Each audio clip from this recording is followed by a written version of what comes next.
Module 9, Lesson 2 deals with the area of circles. According to our pacing guide, it says that this is going to take us 2 days to get it through. The presentation has 17 resources in it, so it probably will take us 2 days to get through because, that's quite a bit of stuff we need to be looking at here.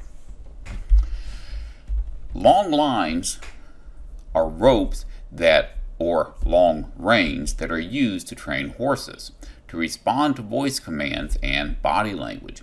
Trainers hold the end of a 30-foot long line while the other end is attached to the horse.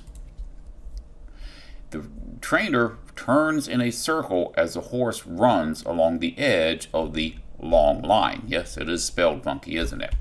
Do you need to find the circumference or the area to determine how much space is needed for the trainer in order to use a 30-foot long line with the horse? Well, it's going to be the area.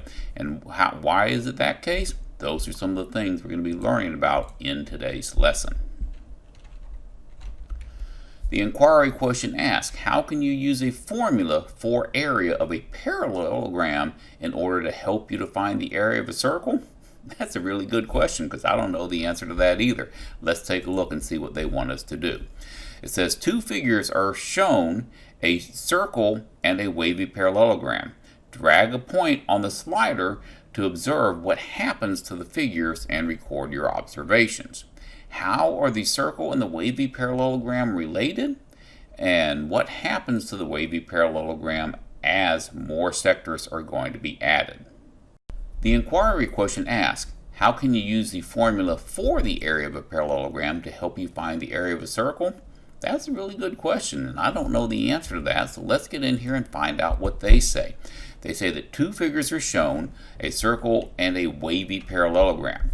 Drag the point on the slider to observe what happens to the figures.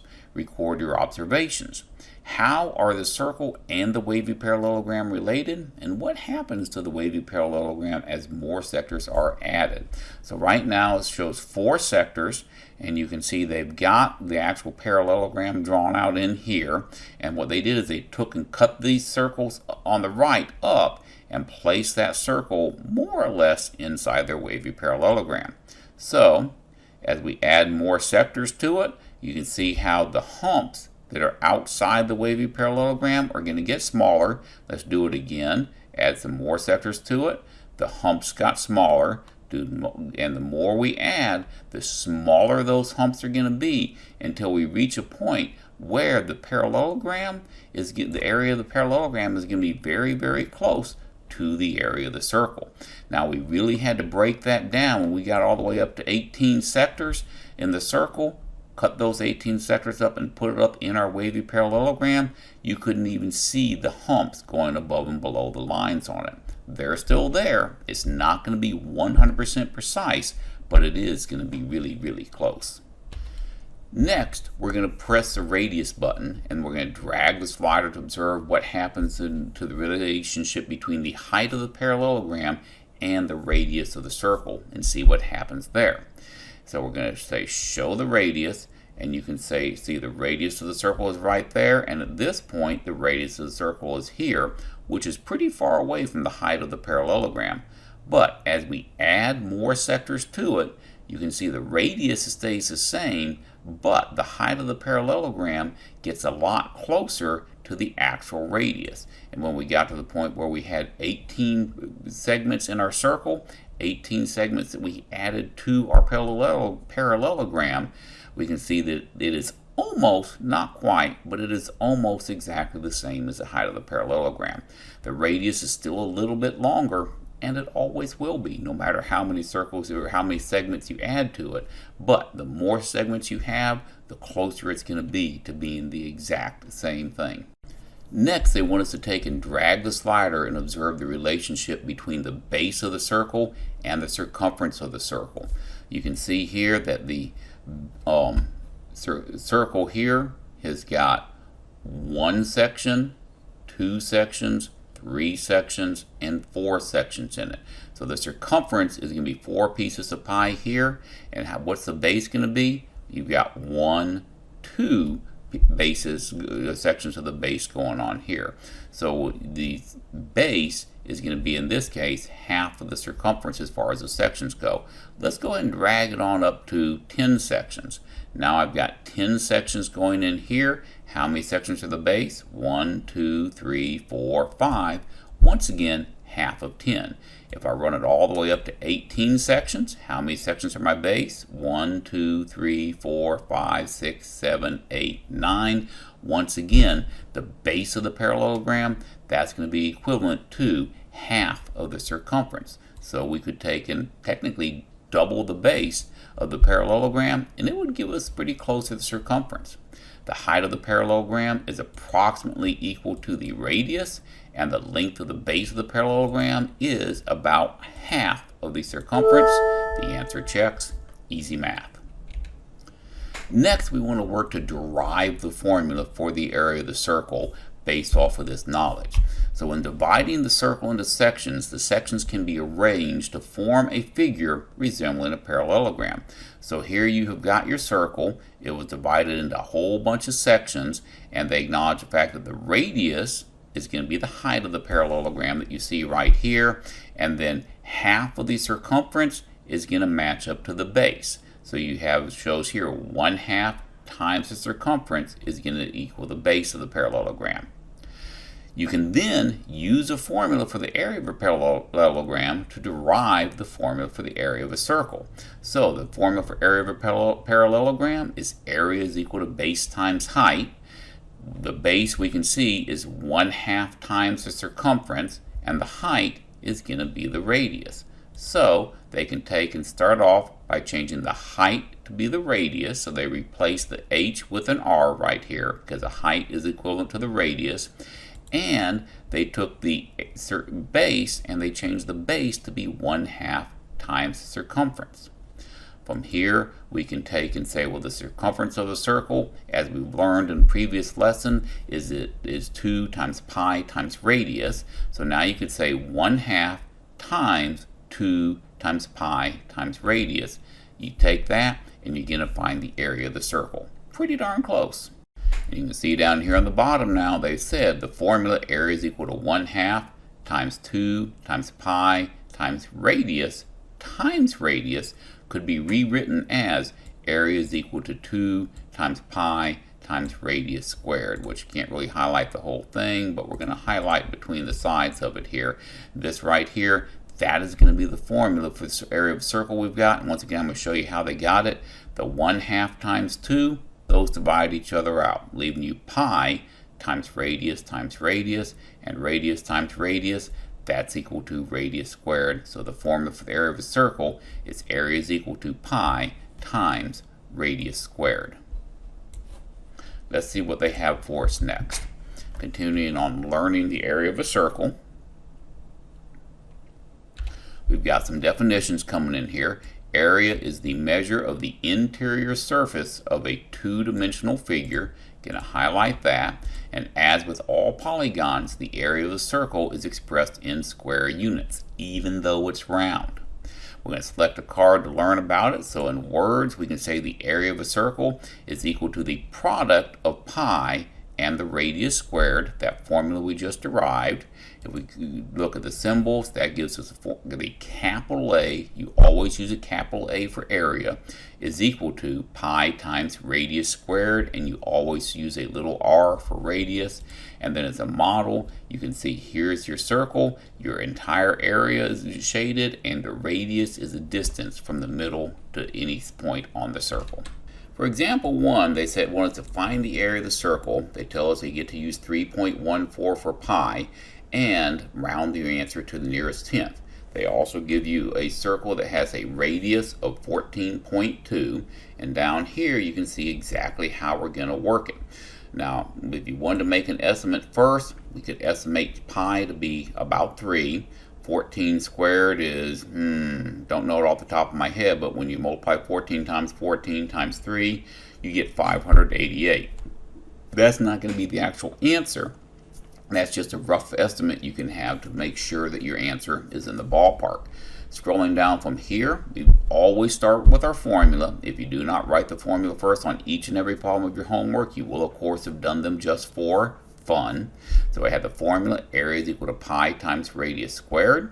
Now I have area is equal to pi times, the radius was going to be 14.2, and 14.2 squared gave us 201.64 times pi, and from there you would take and say 201.64 times 3.14 to get the final, almost final answer of 633 and 1,496 ten-thousandths.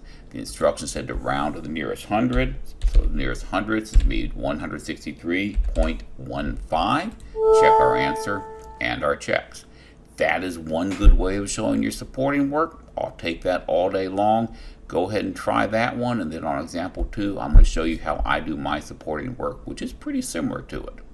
Now it's going to be your turn. Go ahead and pause the video, find out what the area of this formula, this circle is. You can, excuse me, had to sneeze. You can use the way they showed it to you, and then I'm going to show you how I would do it, which is pretty similar. So how did that one work out for you? Let's take a look at what I'm going to do. I'm going to start off with area is equal to, now pi is going to be 3.14 times my radius is going to be 11.65. I guess I should have told you could use a calculator on this, and it's going to be squared.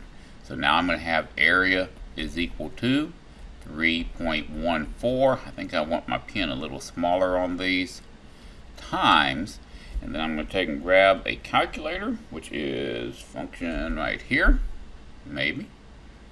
Let's try that again. Function that, or maybe there it is. So with the calculator I have 11.65, 11.65, and I'm going to square that, which gives me 135.7225. So I have 135.7225. From there, all I have to do is multiply that amount times pi, which is 3.14. So I'm going to bring that back up, times 3.14. And when I do, I get rounded to the nearest hundredths position, 426.17, 426.17. And that would be the final answer. That's going to be the number I'm going to put in the computer for our answer on it. So we have 426.17. Whoop, that's not what I wanted. Let's try that again. Oh, you know what? We logged out. Hold on. Here we go. 26.17. That's not 4. That's 126. Now I need to verify my number. Here, 426.17. So put a 4 in there and check it, and the answer checks. Now, I think you will agree that the way I showed my work, it makes a little more sense than the way the textbook showed theirs. Technically, they're both correct, but mine just flows a whole lot better. There's no reason to move pi to the back side of these problems. Next, we're going to learn how to find the area if given the diameter. So last time we used a radius and the diameter, well, that's just twice the radius. The city of Wellington is commissioning a statue to honor their former mayor. The circular base of the statue will be 26 feet in diameter. What is the area of the space needed to fit the base of the statue? Use 3.14 for pi and round your answer to the nearest hundredth if necessary. So, first thing we need to do here is find our radius. You can say the diameter is 26 feet. That means the radius is 26 divided by 2. Otherwise known as 13 feet. That part was super easy to work with. Next, we're going to go over to our formula again, and you can see they're working. There's a little funky still, but you know it still works. They said pi times radius squared, which gave them pi times 13 squared. 13 squared is 169. They stuck pi on the end. No reason to do that, folks. Right here, 3.14 times 13 squared. All you got to do, square your 13, multiply it by 3.4. Either way, when you round that answer to the nearest hundredths, you're still going to get the same answer of 130.66. Check it, and it checks. You go ahead and pause the video now and work on that next one. Let me get this reset. Work on extra example 2 on your own. Solve it, check it, see if you got it right. They've given you the diameter of a quarter. Go. Okay, I went ahead and set up the problem for you so that you wouldn't have to do as much watching me write here. You can see first thing I'm doing is finding the radius, saying that the radius is equal to the diameter divided by 2.